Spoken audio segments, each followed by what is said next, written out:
mesdames, chers téléspectateurs, vous êtes les bienvenus sur la télévision de Futur, une fois de plus, et pour un nouveau numéro de votre émission Sur le Vif, émission d'actualité politique, d'actualité sociale, culturelle et même de société.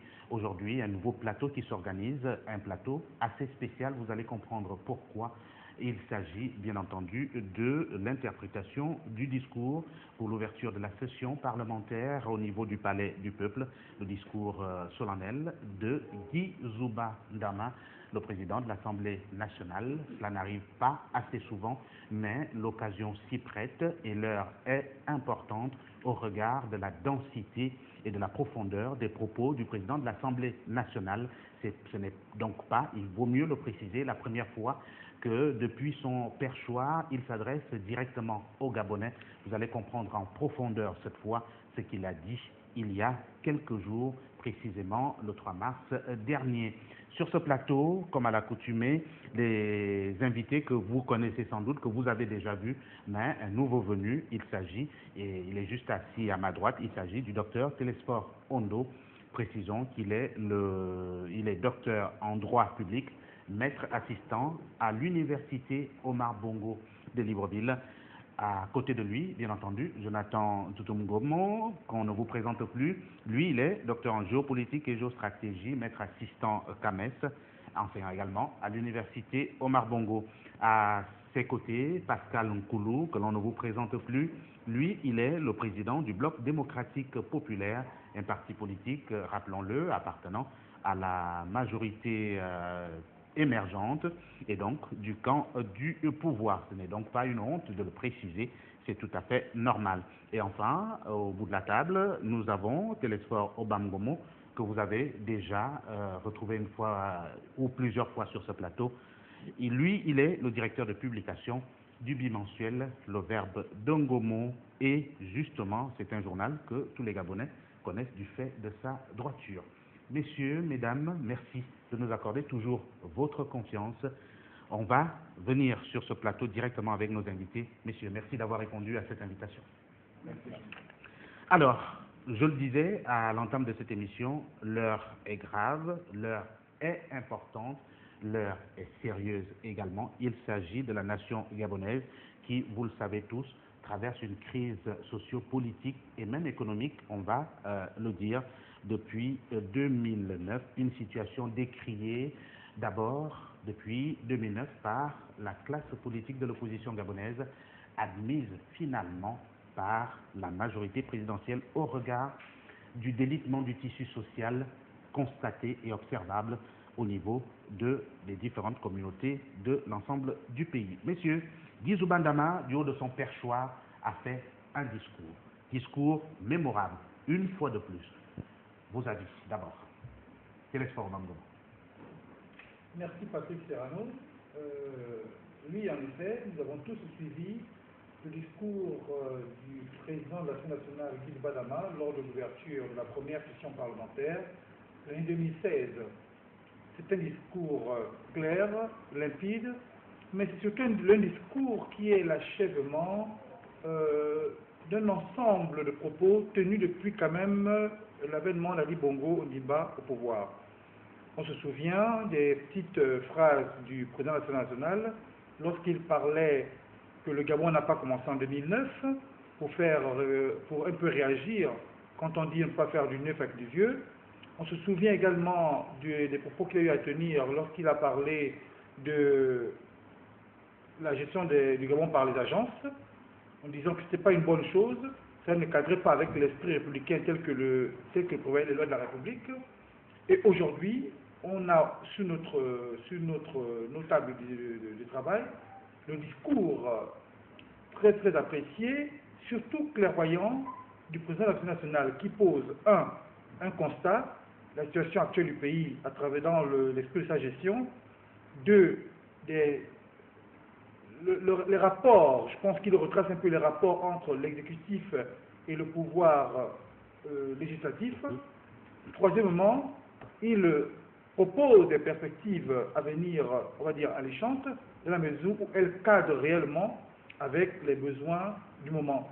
Ceci dit, on peut comprendre l'esprit de ce discours quand on regarde l'actualité politique nationale notamment la réalité des conditions de vie des Gabonais, mais surtout le dépôt de candidature d'Ali Bongo Ondimba à la présidence de la République. Voilà, Pascal Nkoulou.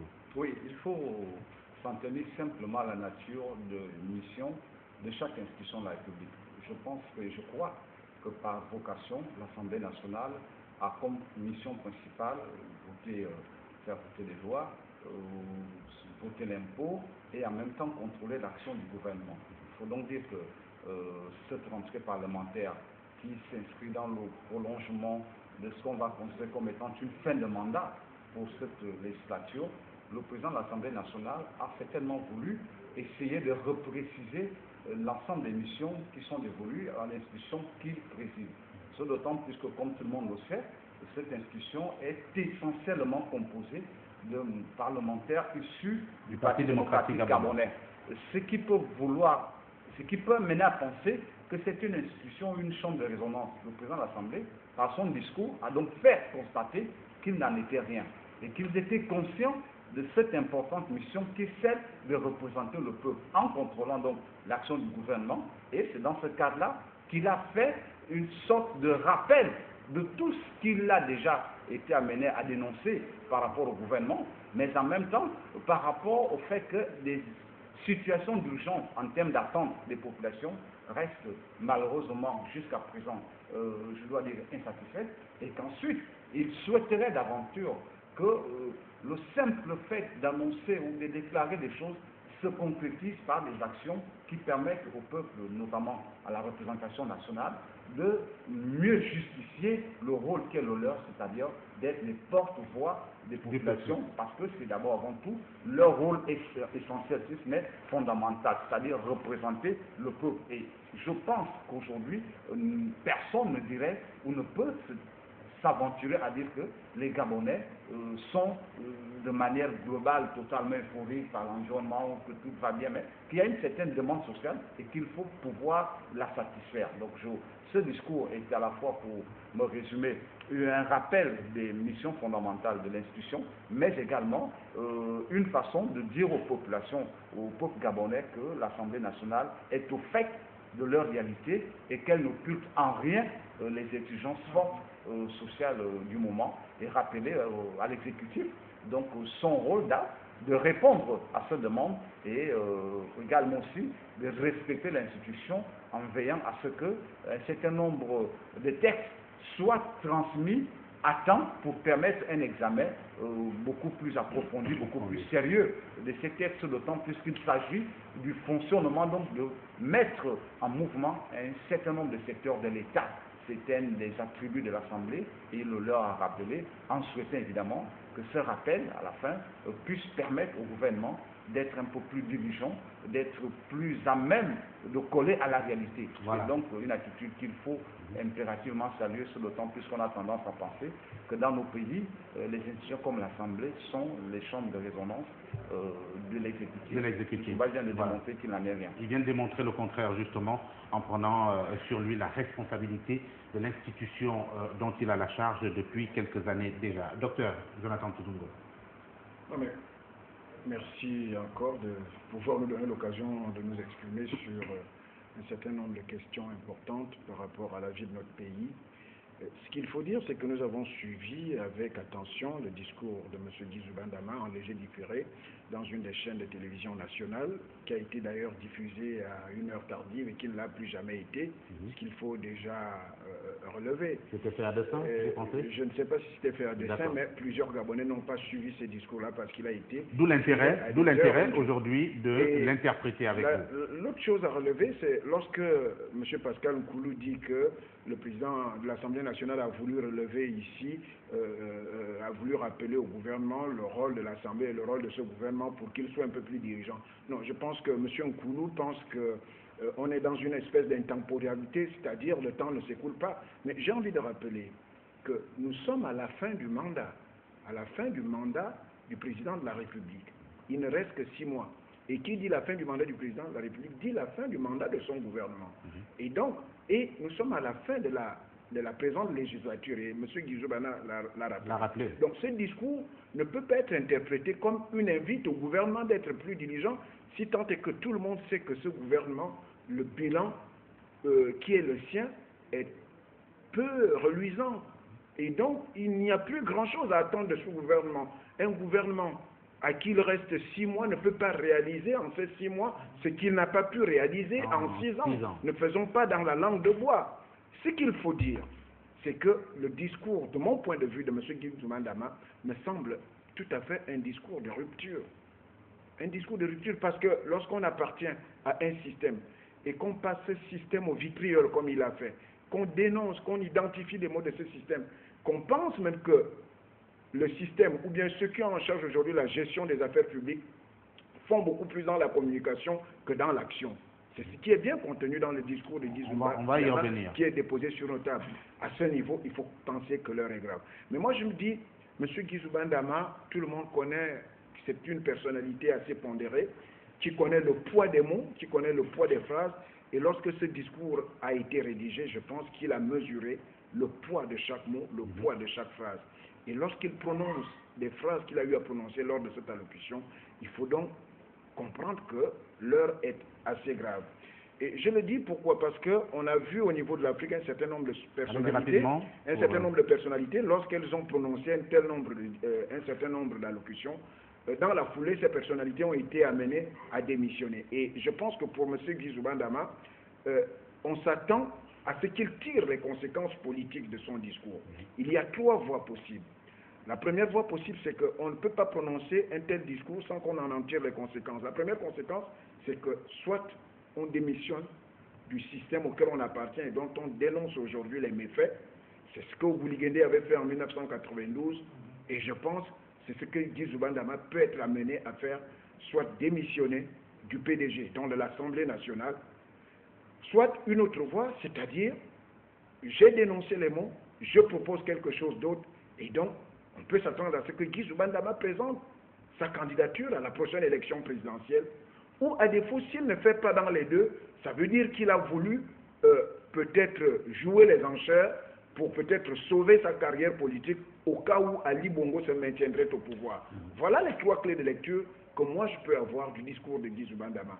Autrement dit, la teneur de ce discours n'est pas celle de quelqu'un qui fait une invite à un gouvernement d'être plus diligent lorsqu'on sait que ce gouvernement est presque à la fin et qu'on parle des élections. Voilà. C'est beaucoup plus un discours qui a visé à dénoncer l'incapacité du gouvernement ou l'incapacité de ceux qui ont la gestion des affaires publiques actuelles au Gabon. Et c'est ce que M. Guy Zoumandama a voulu faire dans cette allocution. Au-delà de la dénonciation, on retient simplement que les mots, comme vous l'avez dit, sont forts, ils sont profonds. Guy Zoumandama voulait-il simplement s'arrêter à la dénonciation? Nous allons le comprendre en épluchant plus en profondeur ce discours. Le temps pour nous de donner la parole à Télésphore Ondo, qui n'a pas encore parlé. Merci bien, M. Patrick Serrano. Excusez-moi. Je crois que ce discours du président de l'Assemblée nationale est un discours qui, à mon avis, est empreint de solennité, mais surtout empreint de courage politique. De courage politique. Je ne tirais pas les mêmes conséquences que mon collègue vient de faire tout de suite, mais je pense que c'est toujours très important dans le cadre de la crise que connaît notre pays qu'il y ait de hautes personnalités qui, même s'ils se trouvent au sein de la majorité présidentielle, sont encore animés de cette liberté de ton, de cette liberté de parole. Et je crois que s'il a insisté sur cet élément-là dans son discours, sur la liberté de parole, j'aimerais m'arrêter d'abord là, tout court, sans prendre le deuxième aspect, mais c'est parce que nous avons quand même une difficulté dans notre société aujourd'hui, c'est celle de voir des uns et des autres qui s'expriment avec une liberté de ton, même s'ils sont dans la majorité présidentielle. Et je crois que c'est un élément extrêmement important. Et c'est pourquoi je me demande si le président de l'Assemblée ne se situe pas dans la même trajectoire qu'héritage et modernité, qui montre bien que même si on appartient à la majorité, on peut également critiquer, on peut montrer les faiblesses de l'action gouvernementale, même si on sait très bien que cette action-là n'ira pas très loin. Et c'est peut-être un peu la grande faiblesse, en tout cas que moi je constate depuis plusieurs années, et lorsque je discute avec les parlementaires, j'ai l'habitude de leur dire que être de la majorité, ça ne signifie pas qu'il faudrait tout avaler. Et la preuve en est qu'il y a eu bien d'occasions au cours desquelles la majorité à l'Assemblée nationale avait la possibilité de pouvoir sanctionner le gouvernement, mais cela malheureusement n'a pas été fait. Le cas des problèmes des ordonnances, je crois qu'on y reviendra, c'était là des occasions qui pouvaient permettre à l'Assemblée nationale de mettre en œuvre les mécanismes qui sont prévus dans la Constitution et qui lui permettent de sanctionner le gouvernement. Nous avons également d'autres cas, le problème de la loi des finances 2016, qui, même si elle a été dénoncée par le député Chambrier, mais aussi par le FMI, qui montrait déjà les limites de cette nouvelle loi des finances, malheureusement au niveau de l'Assemblée nationale, il y a eu des difficultés pour les uns et les autres de réagir de façon dynamique et efficace dans le cadre des mécanismes qui sont prévus.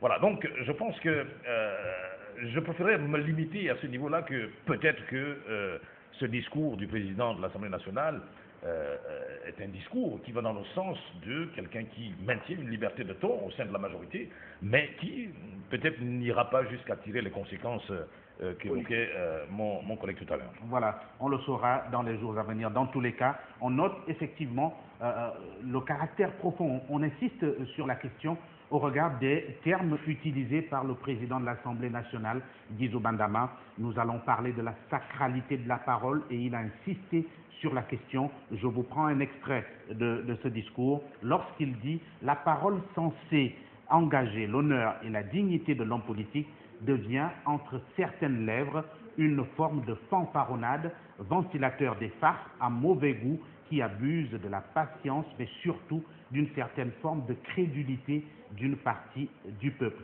Toute chose qui aboutit finalement à exacerber le mépris, le ressentiment, voire le caractère haïssable de la politique et même des responsables politiques qu'on finit par considérer comme une espèce de messie foireux auquel on ne devrait plus croire à force de prêcher des miracles qui ne se produisent jamais.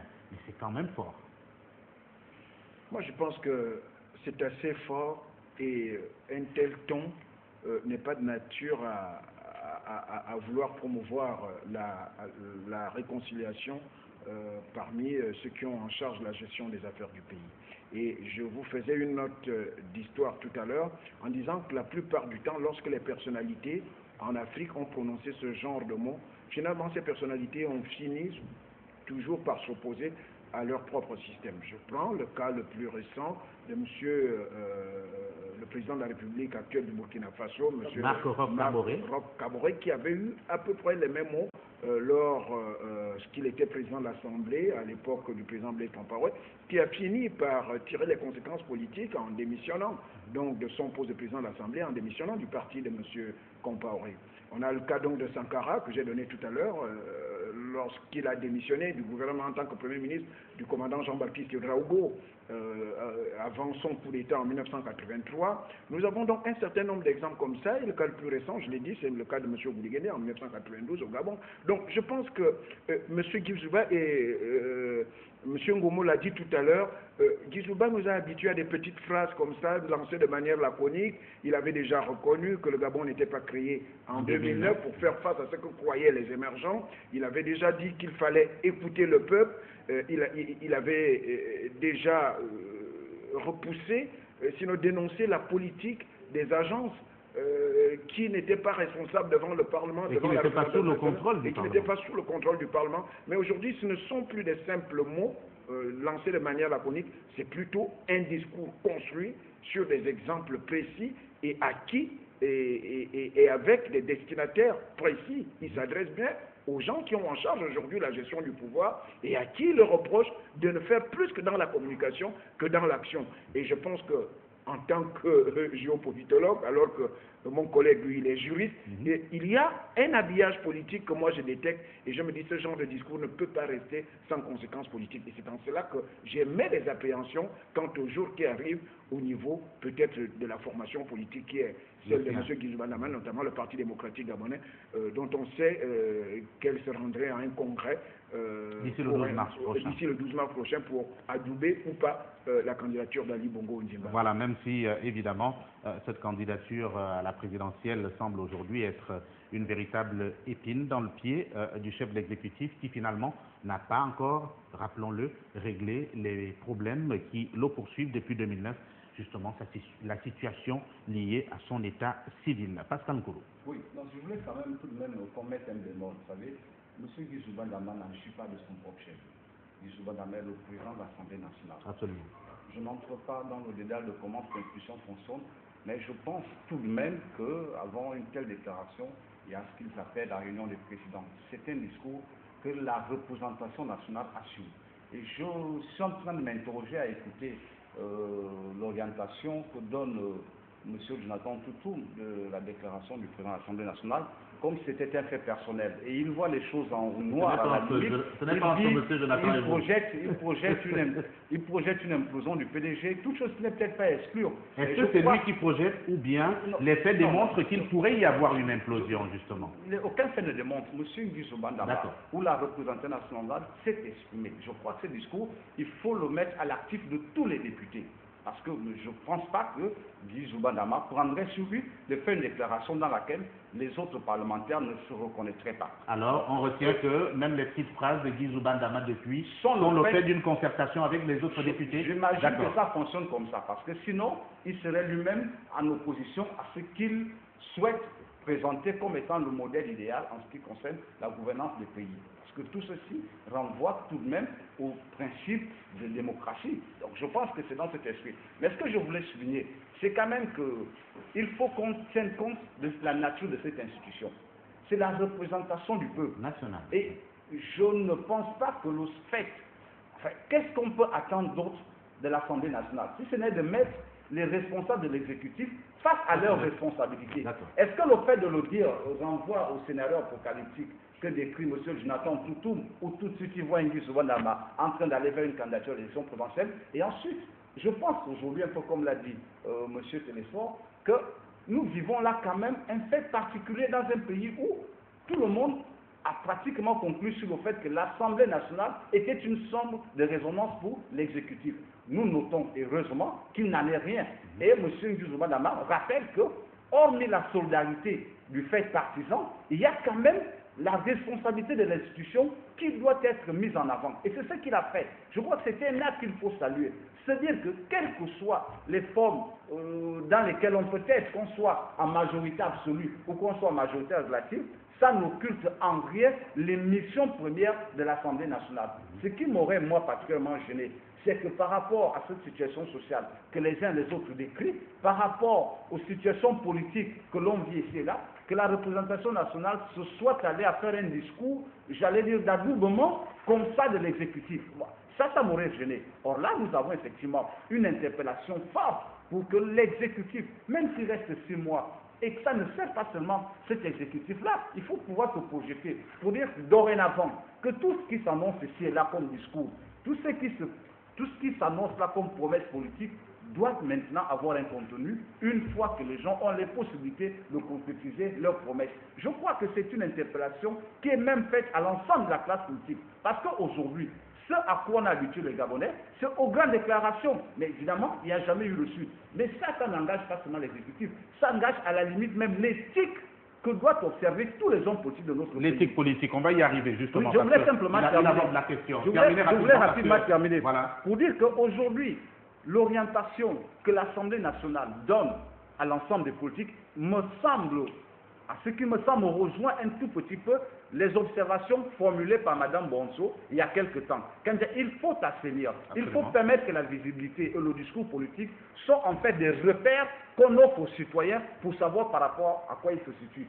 C'est beaucoup plus important pour l'exécutif parce que chaque fois que quelque chose est annoncé, il faut qu'elle se concrétise. Si ça ne se fait pas, il faut que l'exécutif arrive à expliquer pourquoi est-ce que ces choses-là ne se sont pas déroulées. Je pense qu'un mandat dans l'autre, le président de l'Assemblée nationale a mis en avant ou a mis en exergue la responsabilité des députés pour qu'ils ne soient pas complices des manquements que l'on aurait pu observer. On note quand même, et je vous le rappelle, que le contrôle lié à l'exécutif, le contrôle de l'Assemblée nationale sur l'exécutif passe aussi par, on va dire, la présentation de politique générale, ce qui n'a pas été le cas après la nomination de Daniel Onaondo III, finalement, où évidemment l'exécutif avait jugé inutile qu'effectivement le Premier ministre se présentât à nouveau auprès de la représentation nationale sous prétexte d'un article qui ne l'obligerait pas à le faire, toute chose que les Gabonais ont perçue d'ailleurs comme étant une violation flagrante des convenances. Des convenances qui sont quand même imposées, on va le dire, par la Constitution. Télésphore, Ondo, avant Obama Gomo. Voilà, merci. Je voulais dire que, et je suis tout à fait d'accord avec ce que le collègue vient de dire, on assiste aujourd'hui, non pas à une question personnelle qui concerne le président de l'Assemblée nationale, je ne peux pas m'aligner sur ce point-là, mais nous avons un élément fondamental aujourd'hui, c'est que là nous sommes dans des rapports institutionnels. Depuis quelque temps, il y a eu comme une sorte d'attentisme du côté de l'Assemblée nationale pour voir un petit peu comment le gouvernement allait mener ses actions, est-ce que ces actions allaient aboutir à des résultats effectifs. Et au bout d'un certain temps, les députés se sont rendus compte que finalement, la politique du chef de l'État n'était pas menée de façon convenable et qu'il fallait qu'il réagisse, disons par des interpellations, par des observations que les députés ont commencé à faire ici et là. Et c'est pour cette raison, si on suit bien les débats au niveau de l'Assemblée nationale, en tout cas, je n'ai pas souvenance, dans le cadre de notre Assemblée depuis 1990, qu'un député de la majorité ait pris une telle liberté de ton. Je parle du député Ngari, qui avait fait un discours extrêmement intéressant pour montrer les failles, les difficultés, ou si vous voulez, le caractère virtuel de l'action menée par le gouvernement. Même si on la comprend avec vous, c'est derrière. Voilà, et ça c'est un élément extrêmement important. Le deuxième point que je voulais soulever, c'est que jamais nous n'avons assisté à une fronde telle que celle que nous connaissons au niveau de l'Assemblée nationale, avec des députés qui refusent de s'aligner sur la ligne officielle du parti, en essayant de contester. Et je rappelle que cette même liberté de ton, on le voit au sein de la majorité, avec Maboson qui ne cesse de critiquer aussi. Nous avons vu au mois de décembre le député Chambrier refuser de voter le budget. Et là aussi, ce sont des faits inédits.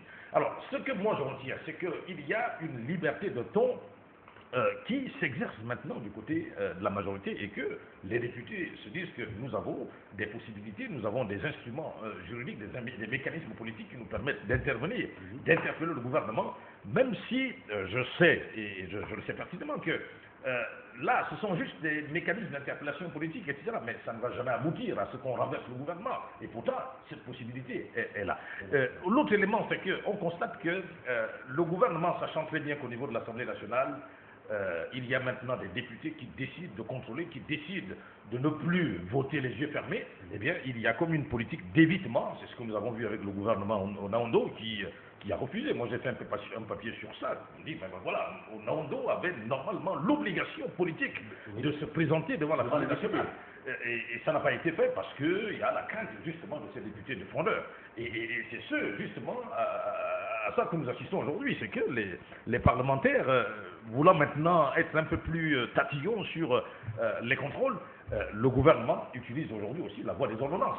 L'objectif étant que le gouvernement n'ait pas trop, les parlementaires n'aient pas trop les yeux sur ce qui se fait au niveau du gouvernement. Mais c'est ce qui, malheureusement, entraîne à la situation actuelle, à la situation que le Gabon connaît aujourd'hui. Je rappelle simplement que notre pays, ou du moins le pays, est à un endettement, à une situation d'endettement critique, un endettement qui crève le plafond du jamais vu dans l'histoire politique du Gabon, dans l'histoire économique du Gabon, 3300 milliards de francs CFA de dettes pour justement 42% du produit intérieur brut.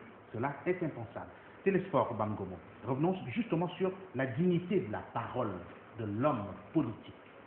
Je pense que c'est M. Jonathan Tungong qui l'a dit. On connaît Guy Badama comme étant un homme pondéré, un homme qui a la mesure et qui a effectivement le sens de la parole. Je crois que c'est par son éducation universitaire oui, très rigoureuse, qui a dit que c'est le genre de personnage ou de personne qui ne dit pas n'importe quoi. Il mesure généralement ce qu'il dit. Alors, j'ai envie de dire, au-delà de la réaction suscitée auprès des députés par rapport à la situation actuelle du pays, au-delà de la liberté de ton dont faisait allusion Télésphore Rondo, il faut dire qu'il y a une réelle volonté de rupture. Nul n'a envie de pouvoir porter le bilan des actions, parce que, quoi qu'on dise, c'est quand même le même parti politique. Absolument. Ils ne veulent pas porter la responsabilité d'un bilan dont ils ne sont pas comptables. Ce d'autant plus que pendant plusieurs mois, sinon plusieurs années, ils n'ont eu de cesse de dire attention, attention, attention. Aujourd'hui, on arrive à la fin du mandat, on arrive avec la déclaration de candidature d'Ali Bongo Ondimba, ils se disent mais quand même, sans pour autant avoir mis les choses d'équerre, voici qu'on veut encore une fois de plus aller concourir, alors que les premières paroles prononcées n'ont pas été suivies d'actes. Aujourd'hui, la dette que vous avez évoquée, plafonne les 42%. Aujourd'hui, l'exécutif, il y a une crise de confiance entre l'exécutif et le législatif. Sinon, il ferait la déclaration de politique générale. Sinon, il ne voterait pas, il ne se ferait pas par ordonnance. Donc, tous ces éléments-là ne peuvent pas ne pas mener une rupture. Pascal faisait effectivement allusion à lui, et là je suis d'accord avec lui.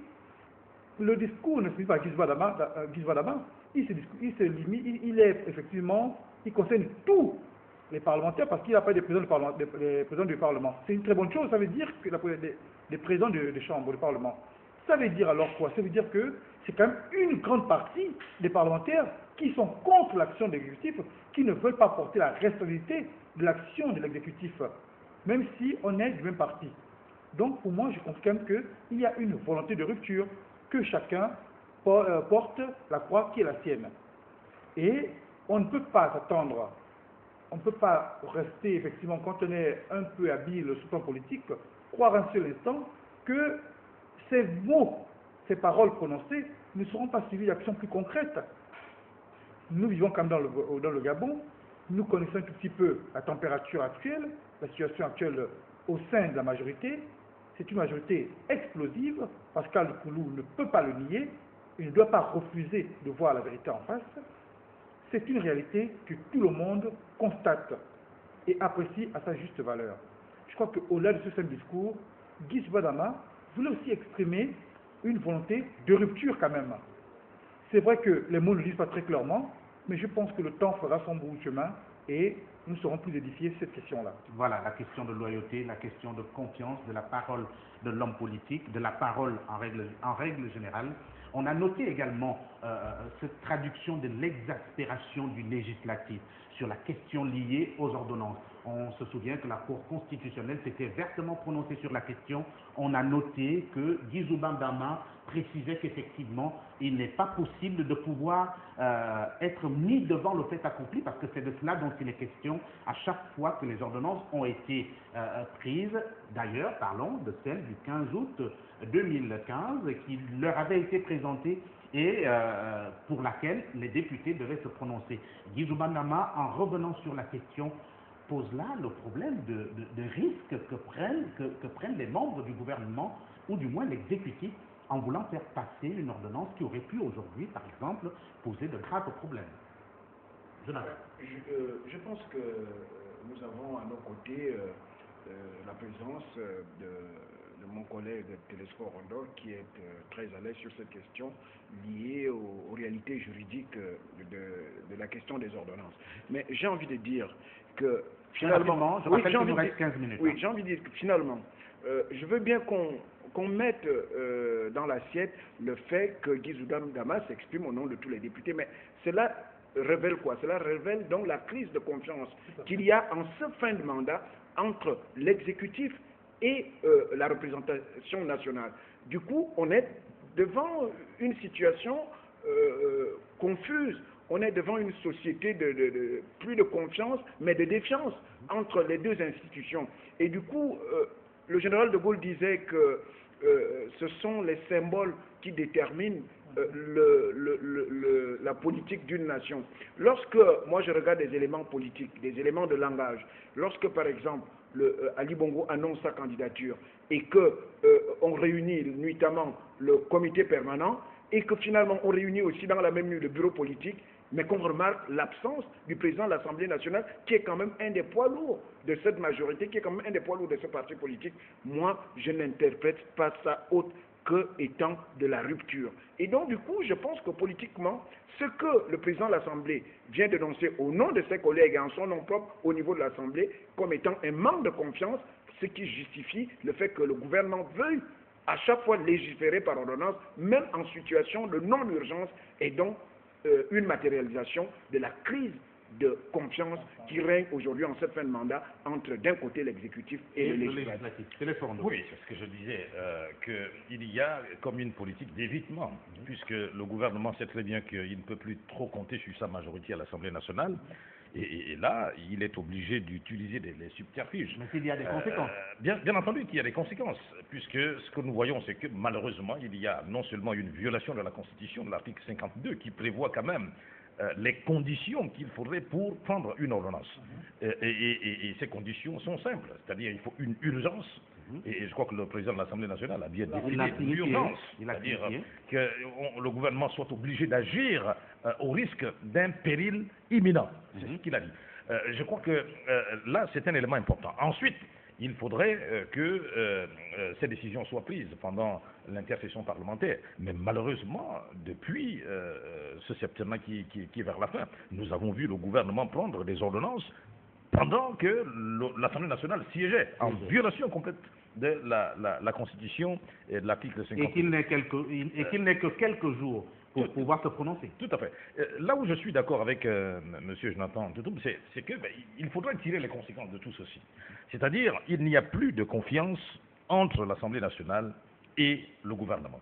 Et nous savons très bien que c'est pourquoi le Premier ministre vient faire une déclaration de politique générale pour obtenir la confiance de l'Assemblée nationale. Mais à partir du moment où cette confiance n'existe plus, et je crois que c'est à ce moment-là que l'Assemblée nationale doit prendre ses responsabilités. La Constitution ne prévoit pas que les mécanismes d'audition ou de simple contrôle, mais la Constitution prévoit la possibilité pour l'Assemblée nationale de sanctionner le gouvernement, de renverser le gouvernement. Pourquoi on n'arrive pas à franchir le Rubicon pour aller un peu plus loin? C'est parce que, quelque part, il y a aussi un problème de courage politique qui, malheureusement, freine un petit peu les députés de l'Assemblée nationale et qui fait en sorte que, finalement, c'est le président de la République qui se retrouve à être le seul à pouvoir sanctionner le gouvernement lorsqu'il n'est pas satisfait, alors que la Constitution prévoit les différents mécanismes. Absolument. Donc, c'est vrai que les conséquences du discours que nous interprétons ne sont pas peut-être totalement connues, mais il est quand même possible qu'il y ait une évolution, ça c'est sûr, même si, attention, également au dispositif juridique qui prévoit que s'il y en a qui veulent démissionner, attention, au risque d'être frappé par la loi sur les partis politiques. Il faudrait intégrer un parti politique, etc., avant 6 mois. Donc, nous sommes au mois de mars. Donc, s'il y en a qui veulent démissionner, c'est le moment. S'il faut le dire comme ça, c'est le moment. Voilà. Monsieur Pascal Mkoulou, on va y aller très rapidement parce qu'on a 2 autres points. Il nous reste 10 minutes à peu près. Il faudrait bien qu'on fasse le tour pour, pour nos chers téléspectateurs. Non, mais je suis très surpris, mais vraiment surpris. Monsieur Télésphore Ondon et Monsieur Jonathan Toutoum n'ont de cesse d'inviter le président de l'Assemblée nationale et les députés à se départir de leurs responsabilités de législateur. Ce n'est pas ce qu'ils ont dit. Si. Ils constatent la rupture. Oui, ils constatent la rupture, mais moi je persiste et je dis qu'il ne faut pas sortir de la responsabilité de chaque institution.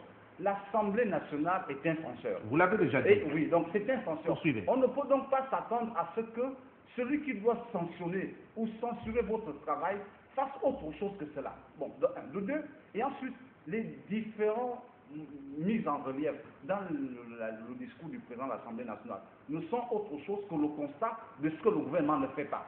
De 1. De 2, ensuite, il n'y a pas de crise entre les députés eux-mêmes. Ça m'aurait particulièrement intéressé. Qu'on dise qu'au niveau de l'Assemblée, il y a les députés qui sont mollassons et il y en a qui tirent la charrue d'un autre côté. On voit donc qu'il y a une dynamique à l'Assemblée nationale. Et ce serait dommage de ne pas percevoir cela comme tel. Parce qu'en fait, aujourd'hui, l'Assemblée nationale est active, c'est le gouvernement qui est à la traîne. Est-ce qu'on va aujourd'hui, parce que le gouvernement est à la traîne, considérer que l'Assemblée nationale devrait pouvoir imploser? Je ne le pense pas. Voilà. Donc, ce que je dis pour clore, c'est que, effectivement, les ordonnances, l'empressement de la crise sociale conduit le gouvernement à agir de manière précipitée. Et malheureusement, il se trouve en porte-à-faux avec les dispositions que prévoit la loi. Ça, c'est du fait du gouvernement. Est-ce que ce gouvernement est bon? Je suis d'accord avec tout le monde pour dire que ce gouvernement n'a pas été jusqu'à présent à la hauteur, d'ailleurs. La plupart des syndicalistes... Non, ce n'est pas... Attendez, monsieur Télésphore. Pas jusqu'à présent, ne sera plus jamais à la hauteur. Laissez-le terminer. Laissez-le terminer. Je dis, j'allais simplement dire pour... Terminé.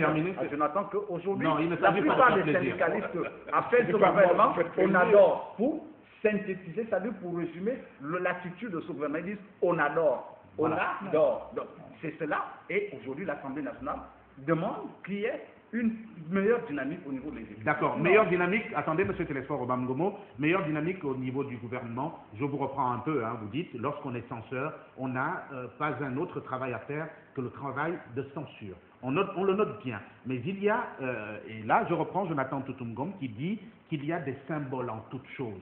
Même lorsqu'on est censeur, il y a des symboles qui méritent qu'on s'y attarde quand même. Lorsque finalement, déclaration de candidature, convocation du comité permanent, du comité exécutif, ou tout ce que vous voulez, c'est vous qui connaissez mieux les termes, parce que faisant partie de la majorité, nuitamment, et qu'on constate l'absence, justement, des têtes importantes, n'est-ce pas là un symbole? C'est juste une question. Monsieur Télésphore Obamgomo. Je ne partage nullement l'avis de Télésphore Ondo, encore moins de celui de Pascal Koulou, sur la question de la censure du gouvernement par l'Assemblée nationale. Pourquoi? Nous sommes tous ici conscients de l'omnipotence et l'omniprésence des agences, qui ne sont nullement pilotées par les membres du gouvernement. Je crois que c'est un faux procès qu'on fait au professeur Daniel Ondo et à ses membres de son gouvernement. Parce que nombreux à l'intérieur n'ont eu de cesse de décrier l'omniprésence, l'omnipotence des agences. Les agences sont pilotées depuis la présidence de la République. Ils l'ont dit à plusieurs reprises. Donc vous pouvez changer 1001 gouvernements, ça ne va rien changer dans la gestion. Ça veut dire que l'Assemblée nationale sera amenée à défaire à chaque fois tous les gouvernements qui vont être nommés. Mais ce n'est pas ça le but. La rupture, lorsque le Guy Badama parle, on la voit bien avec l'exécutif parce qu'il est précis dans les termes. Il pose un constat clair en disant il y a trop de paroles et très peu d'actes. La dette est atteinte des sommets abyssales, du moins inacceptables. Le seuil acceptable est 35%, aujourd'hui nous sommes à 42%, c'est trop. Donc ça veut dire qu'avec la situation de crise qu'il y a aujourd'hui, qu'on connaît le prix du baril du pétrole qui est à moins de $32, avec toutes les situations difficiles, il sera difficile au gouvernement en 6 mois de faire ce qu'il va faire en 6 ans. Voilà. Donc c'est pour dire quoi? C'est pour dire que nous ici, Assemblée nationale, nous parlementaires, nous ne sommes pas comptables de ce bilan-là. Le bilan qui a été géré par l'exécutif. Et quand l'exécutif, il faut être un plus précis dans les termes. Parce que nos compatriotes besoin de comprendre. Je crois qu'on parle bien de ceux qui ont géré le pays. Donc, l'exécutif de la présidence de la République, où tous les pouvoirs ont été concentrés. Donc, faire un procès au gouvernement de Nandor et faire un procès au membre du gouvernement, je crois que c'est un peu fuir la réalité que nous tous avons devant les yeux. Voilà. Et il nous reste 5 minutes. On va faire un dernier tour de table. Juste rappeler un bout de ce discours du président de l'Assemblée nationale. Nous allons y revenir, tant le discours est profond et peut dégager plusieurs thèmes de réflexion. Le président de l'Assemblée nationale dit ceci, vers la fin de son discours. Il dit « Le Parlement, ce haut lieu du dialogue, tel qu'Omar Bongo Ondimba nous l'a appris, ne doit jamais consister à détricoter les intérêts de la nation. Il doit toujours les sacraliser au demeurant, comme le dialogue lui-même. » Je vous pose une question. On a évoqué quelques aspects, quelques points suffisamment importants contenus dans ce discours. Nguizou Bandama, candidat à la présidence de l'élection, à l'élection présidentielle de 2016, parce qu'on le sait, il y en a qui le disent, des leaders politiques de l'opposition qui disent qu'il va y avoir forcément problème lors de la présentation du dossier de candidature du fait de l'acte de naissance du chef de l'exécutif qu'il continue à traîner comme un boulet Guizou Bandama pourrait-il être une alternative au Parti démocratique gabonais? Nous avons 5 minutes, chacun a droit à 1 minute et demie de parole.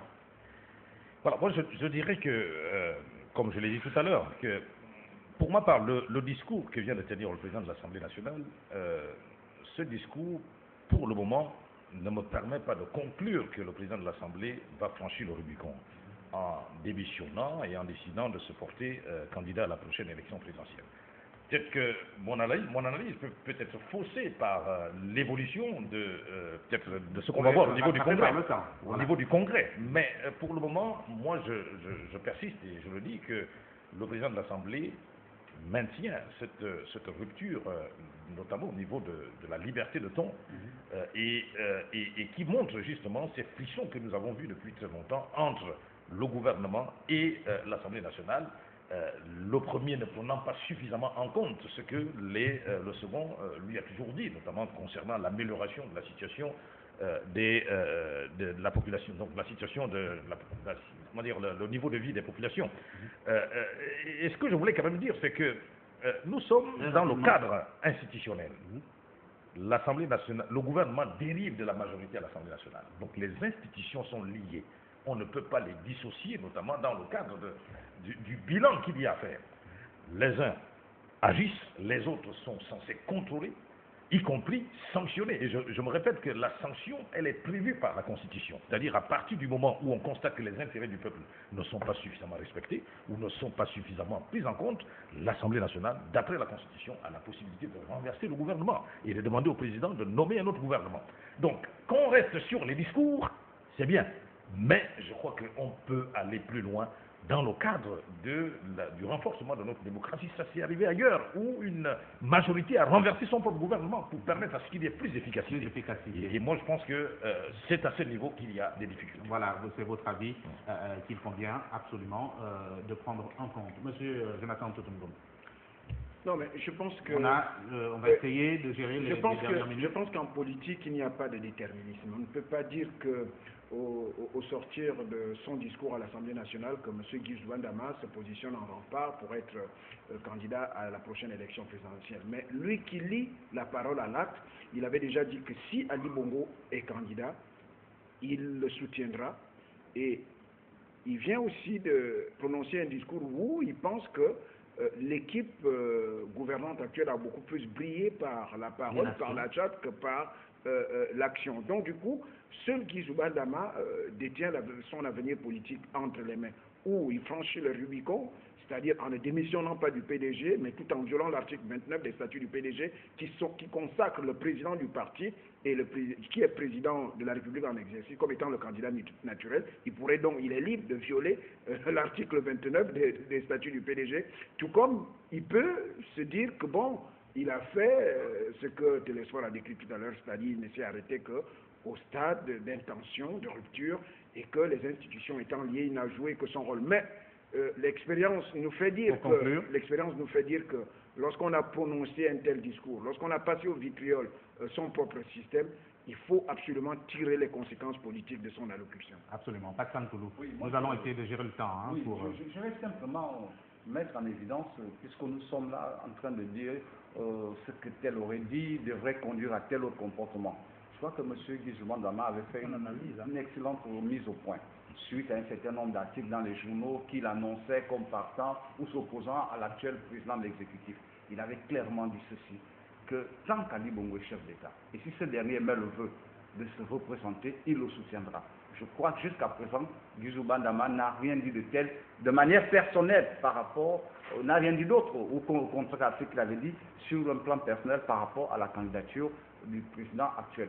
Et ensuite, dans le cadre de l'Assemblée nationale, la mise au point faite par le président de l'Assemblée nationale, je reste persuadé que c'est une interpellation. Ils sont en fin de mandat, il tient simplement à ce niveau, il tient simplement à ce niveau à dire aux uns aux autres que autant vous agissez, autant nous sommes censés travailler en équipe. Simplement parce que ce mandat qui est celui du président, est également lié aux résultats que les députés auront parce qu'eux aussi doivent se rendre sur le plan d'ici quelques temps. Voilà. Donc c'est une façon de dire, ce que vous faites ne regarde pas que vous, nous aussi nous sommes comptables à quelques niveaux parce que les populations nous demanderont des comptes. Des comptes, Je crois que absolument. quand on est dans une équipe et que vous avez une partie de l'équipe qui joue mal, la seule ce qu'il faut faire, c'est de crier pour leur dire, écoutez, les gars, faites votre boulot, Voilà. sinon on coule. On a constaté que Guizou Bandama n'a eu de cesse de crier, hein, et personne n'a fait attention à ces cris. Télésoro Bandomo. Non, moi je pense qu'en politique, il n'y a pas de parole figée ou encore de contrat signé à vitam aeternam. En politique, ce sont les situations qui déterminent les comportements des uns et des autres. Aujourd'hui, Guizou Bandama prend acte que le bilan global du pouvoir qu'il a soutenu est négatif. On prend également conscience que l'Assemblée nationale n'a pas la capacité de renverser le chef de l'État. Parce que ce qu'il faut dire, c'est que toute la gestion du pays ne se fait pas par le gouvernement en grande partie. On va dire que c'est quasiment à 95% par la présidence de la République. Et ça, il en est bien conscient. C'est donc pour laquelle, quand j'entends parler de renversement du gouvernement, je me dis, mais on va refaire ça tous les 6 mois quasiment, ou du moins toutes les semaines. Parce que ce ne sont pas ceux qui ont les commandes de la bourse. De la bourse. Il faut dire la vérité, c'est un fait. Ce n'est pas une vue de l'esprit, c'est une réalité. Alors, ce discours, Pour terminer, s'il n'est pas considéré comme une rupture, disons au moins que c'est une démarcation claire pour que les uns et les autres portent la responsabilité de leurs échecs ou de leur gestion. Il est hors de question qu'on puisse englober tout le monde, comme d'ailleurs le PDG aime le faire.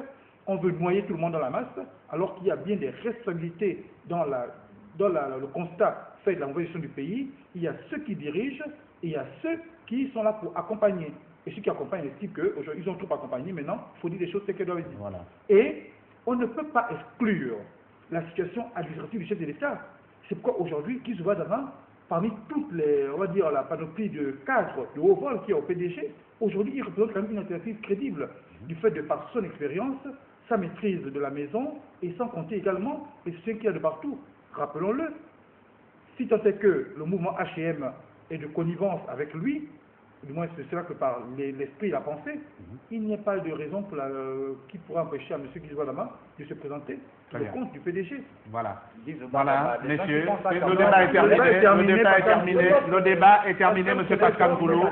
Respectons ce plateau. Le débat peut se poursuivre hors de ce plateau une fois que nous aurons le générique de fin de cette émission. Il ne s'agit nullement, nous le rappelons simplement, il ne s'agit nullement ici de jeter les fleurs sur le passage du président de l'Assemblée nationale, Guizou Bandama. Nous avons essayé de décortiquer son discours, qui est un discours vaste, profond et assez précis sur la situation sociopolitique que traverse actuellement le Gabon. Et cela concerne bien entendu les compatriotes de l'opposition gabonaise, les compatriotes de la majorité présidentielle et ceux bien entendu qui sont apolitiques. Guizou Bandama s'est prononcé. La seule chose à retenir, le discours a parlé à l'ensemble des Gabonais et c'est aux Gabonais justement de tirer le meilleur de ce discours. Merci de nous avoir suivis. À bientôt.